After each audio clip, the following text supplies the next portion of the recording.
এই বলছি তুই এখন কোথায়? এই তো কলেজ থেকে বেরোচ্ছি। ও বাড়ি আসছিস কখন? 2-3 ঘন্টার মধ্যে। কেন? আচ্ছা না, আমার তোর সাথে একটু কথা ছিল। ওই অনেকদিন ধরে মুখার্জি কাকিমার সাথে দেখা হচ্ছে মাঝে মধ্যে রাস্তাঘাটে, আর আমাকে বলছিল যে তুই ওই সিপির সামনে মানে কবে একটা ওই পার্কে ঢুকতে তোকে নাকি দেখেছে কোন একটা আমাদেরই নাকি এদিককারই কোন একটা ছেলের সাথে।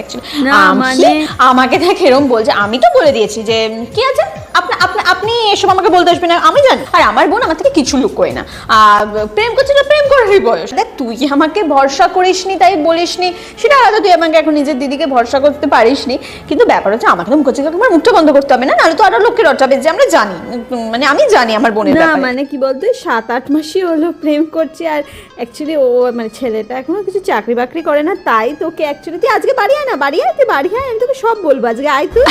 আমি তখন বাড়িতেই বসে আছি, বাড়িতে বসেই তো এসে তোকে ফোন করলাম, তুই নেই দেখে। বলছি মুখার্জি কাকিমা না আমাকে কিছু বলেন, এটা আমারই নতুন পায়, মানে হ্যাঁ নতুন ট্যাকটিক্স আমার কথা বার করার। তোর বয়সে তুমি পেরিয়ে এসছি, মানে আমি তোমার বয়সে প্রেম করেছি, তাই জন্য রকম সকমটা দেখে মনে হলো, তাই নতুন পায়ত্রাটা কাজে লাগিয়েছি। আয় এবার বাড়ি আয় না, বাড়িতে বসে আছি, আয় না দেখাবে একদম ঢুকে প্রেম করা বাবার লাডলি তোমার প্রেম করা। আর আমি যখন প্রেম করেছি বাবা আমাকে খেতে বাস নিয়ে এসেছিল, আমাকে মারে বলে ঘরে আটকে রেখেছিল, আমি একটা প্রেম করতে পারিনি, তারপর আমার একটা অ্যারেঞ্জ ম্যারেজ করে দিল। এখন তুই প্রেম করবি, প্রেম করবি, আসো ওয়েট করছি তোমার জন্য, আসো।